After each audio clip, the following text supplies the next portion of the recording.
Hello! I am going to show you how to knit.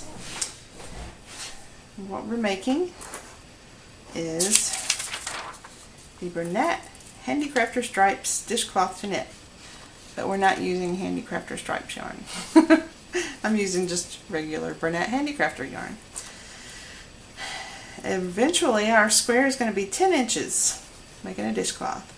And to make our dishcloth we need these materials. We need Handicrafter Stripes yarn, 1 ball. And we need size 9 knitting needles, or size needed to obtain gauge. Your gauge should be 15 stitches and 28 rows equals 4 inches in garter stitch. Now for a dishcloth, gauge is not really important, so I'm not going to stress that. You can watch another video by Bernat, by Crystal from Bernat, who's awesome, and she'll show you about gauge and she'll explain it to you. Now if we were making something that we were going to wear, we would want to make sure the gauge was spot on. But since we're just making a dishcloth, it's not very important, so I'm not even going to talk about it very much. Now, since you're just learning to knit, some of this might look like a foreign language, might be kind of confusing, but all we're doing to start with is just explaining what you need for the project. So, it tells you it's going to be 10 inches square, like I said before, and then they're telling you what kind of yarn to use. And it says just to use 1 ball of Bernat Handicrafter Stripes, or Bernat Handicrafter, whatever color you want. They're using the Country Stripes yarn to make that design, but we can use any color we want. And what I've chosen to use for mine is this huge ball of Bernat Handicrafter Cotton Peace and Love in the color Psychedelic. I really like these bright, happy colors. I think it'll make a fun dishcloth. So what you do is you put your fingers at each end and feel around, and you'll find the little loose section that'll pull out. I've already done it earlier with this skein. And then eventually you'll have some yarn just pulling from the center. Makes it very easy to work with. So you just pull it, and occasionally you might have something that feels like it's getting kind of tight and snug in there, so just reach in and untangle it a little bit, and then it'll start flowing good again for you. So there's that. I'm going to set that skein aside, and I'm using size 9 knitting needles. And I like these plastic needles because they bend a little bit, so they are comfortable for my hands. I have arthritis. You might like to use metal, aluminum needles, or bamboo needles. There's all kinds of different knitting needles to pick. So just try different ones until you find the ones you like. Now you might notice that since you're using cotton yarn, a certain kind of needle will work better with cotton yarn. I've noticed that myself.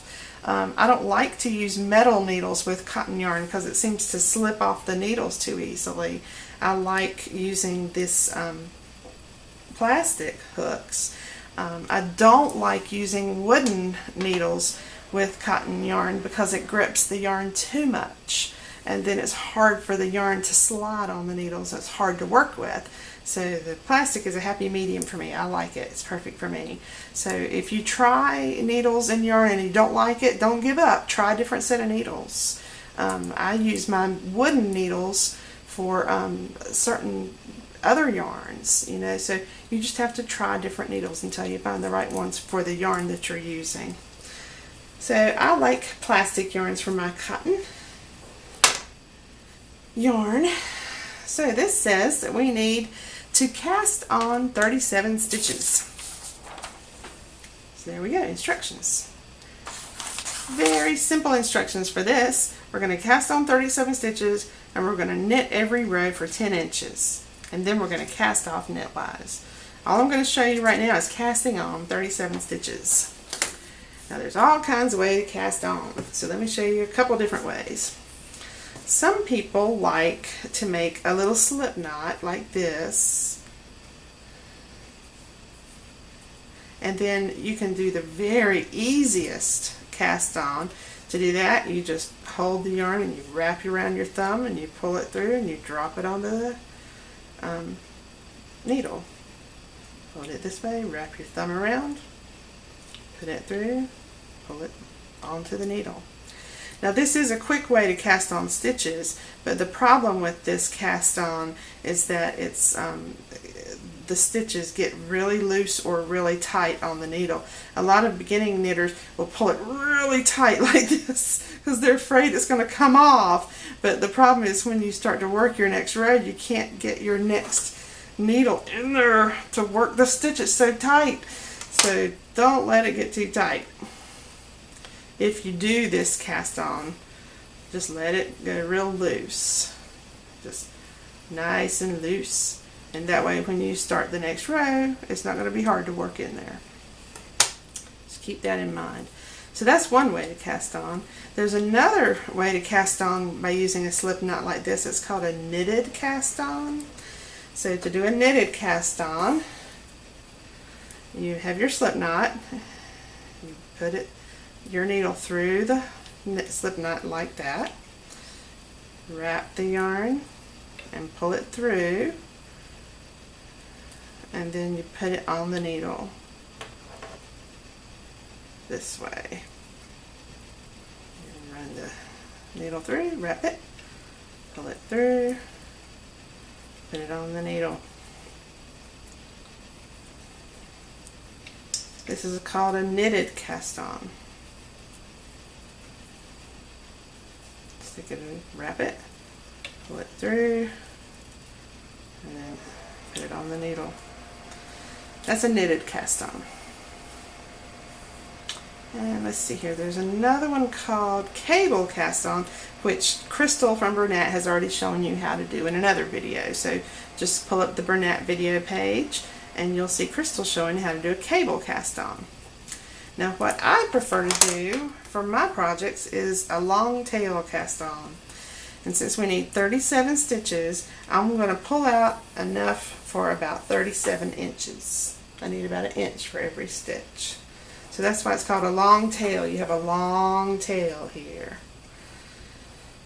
And you just put the yarn across your needle. You don't even have to do a slip knot. And then you let both of those yarns dangle down. You grab it like this. And then you hold up 1 and 2 fingers right here. And you're going to put them in between and stretch it out. Let me show you that again. You grab a yarn just like that in your hands. You pull these out. And you're going to put those 2 fingers down in between and pull it out. And your yarn, this is actually going to be your first stitch after you get started. Pull it down. And you have 1, 2, 3, 4 strands of yarn. And what I'm going to do is go to the left of number 1, to the right of number 3, and then you pull it down in between 1 and 2, and then you drop your thumb, and you pull it like that to tighten it up. But don't make it too tight, because if you make it too tight, it'll be hard to work on the next row. So left of 1, right of 3, down between 1 and 2, you drop your thumb and you pull it tight. Left of 1, right of 3, down between 1 and 2, drop your thumb and pull it tight. This is my favorite cast on. After you get used to it, left of 1, right of 3, down between there, drop your thumb and pull it tight. After you get used to it, you can make it just fly. And you can cast on really quick this way. And my favorite part of this cast on is it makes a nice edge at the bottom. It looks good at the bottom of your project, or at the top of your project. Left of 1, right of 3, down between, drop your thumb. Left of 1, right of 3, down between 1 and 2, drop your thumb.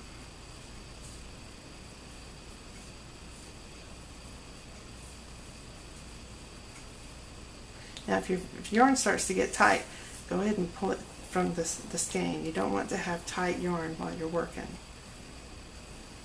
Oh, I forgot to tell you which end is which when you're doing the long tail.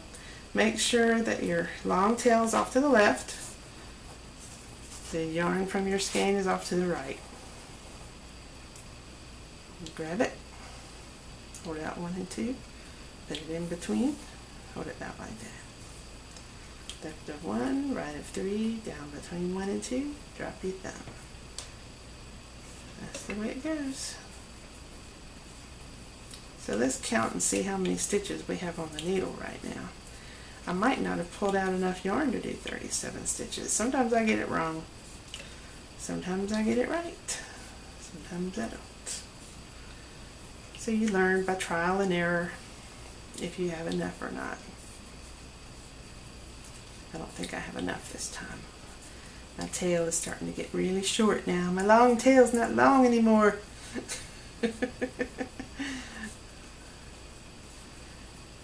And since I've been talking, I haven't been counting my stitches. So I'm going to count them now. There's an easy way to count your stitches when they're on the knitting needle, and that's just to count them 2 by 2. So you start at the beginning and you go 2, 4, 6, 8, 10, 12, 14, 16, 18, 20, 22, 24, 26, 28, 30, 32, 34, 35. Hey, I might be able to do this. I might be able to get 2 more stitches out of this. 36. Yeah, man. 37. I did it. Woohoo! Yeah! So there's my little tiny tail that's left over now. When I finish my dishcloth, I'll be able to weave that into the project. Don't cut it, because if you cut it, it'll start coming loose. Just leave it hanging there. If it bothers you, too bad. Just ignore it. It'll be gone soon enough. So that's how to cast on. So now you're ready for your first row of knitting stitches. So just leave that there, and I'll see you in the next video.